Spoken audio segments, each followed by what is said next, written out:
Астана қаласы әкімдігіне қарасты барлық білім мектептерінде қалалық білім басқармасының келісімімен қазақ тілі және әдебиеті пәнінің апталығы аталып өтуде. Бұл игі бастама халық қаһарманы Қасым Қайсенов атындағы нөмірі 27 мектеп лицейінде өз жалғасын тапты. Мектеп оқушылары апталықта сахна төрінде алғашқы болып Қыз жібек фильмінен үзінділер сомдады. Менің атым Жона Байлиева Лаура. Маған жібектің рөлі өте қатты ұнаған. Бұл маған жақын рөл. Жібек өзі өте нәзік, адал, мейірімді, әдемі қыз. Мектеп оқушылары сахнада нақышына келтіре орындаған кейіпкерлерінің бірі қазақ қыздарының ғашықтық символына айналған Айша Бибі оқиғасын театрлық көрініс ретінде сомдады. Айша Бибі оқиғасы қазіргі Жамбыл облысы бұрынғы Әулиеата өңірінде орын алған. Оқиға желісінде Қарахан Батыр мен Айша Бибінің ғашықтық сезімі оқиғаны кең көлемде өрбітеді. Мен Айша Биби рөлін таңдадым. Себебі ол адалдық пен шын махаббаттың символы. Ол батыл, мейірімді және өз сезіміне адал қыз. Бұл оқиға маған өте қатты ұнады. Сондықтан мен осы рөлін таңдадым. Айша Биби оқиғасында кейіпкерді жылан шағып өлтіргені баяндалады. Қазіргі Жамбыл облысында оқиға желісі бойынша Қарахан Батыр сүйіктісіне арнап Айша Бибінің кесенесін тұрғызыпты. Жамбыл облысының орталығы Тараз қаласының шығыс беткейінде 90 жастан асқанда көз жұмған Қарахан Батырдың кесенесі, ал батыс беткейінде Айша Бибінің кесенесі тұрғызылыпты. Оқиға желісі бойынша қартайып көз жұмған Қарахан Батыр өмірінің ақырына дейін үйленбей Айша Бибінің ақ некесін аялап өткен дейді жұрт.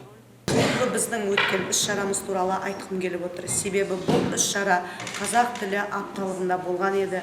Және көптеген орыс мектептің балалары, орыс тілді балаларды қазақша сөйлету мақсатында біз іс-шараны түгел негіздедік. Айша Бибі, Қыз жібек, Алдар көсе сияқты көптеген шығармаларды өткіздік. Және те балалар ауызша сөйледі. Ауызша қазақ тіліндегі шығарманы сондай білді. Бір жағынан ол актерлік шеберлігін көрсетті, екіншіден тілдерінің тазалығын көре білдік. Сол себепті бүгінгі қазақ тілі мен әдебиет пәні мұғалімдерінің апталығы керемет өтті деп, және өзінің мәресіне жетті деп айтқым келеді. Айша, саған не болды қызым? Жүрегім ауырып тұр. Аталмыш білім ордасында өткізіліп отырған қазақ тілі мен әдебиеті апталығы түрлі көркем көріністермен салтанат құрыпты. Жоғарғы сынып оқушылары орыс тілді болса да, қазақ тілі мен әдебиет апталығында мемлекеттік тілде кейіпкер рөлін шебер сомдады. Бұл тілге деген құрмет болса керек. 13 қазан мен 17 қазан аралығында қазақ тілі мен әдебиет пәнінің апталығы өтіп жатыр. Біздің биылғы тақырыбымыз адалдық пен тіл тазалығы Абайдан аманат атты тақырыбын алып отырмыз.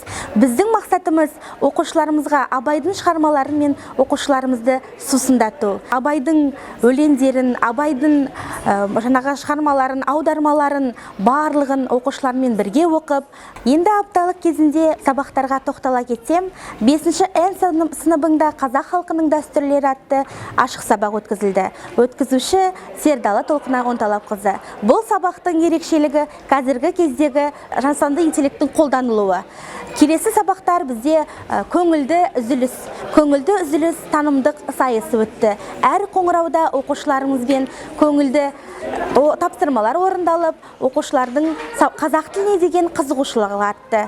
Бүгінгі таңда мектебімізге Күлзипа Әуезқызы өзінің Блум таксономиясы еңбектері негізінде шығармашылығын ұсынуда.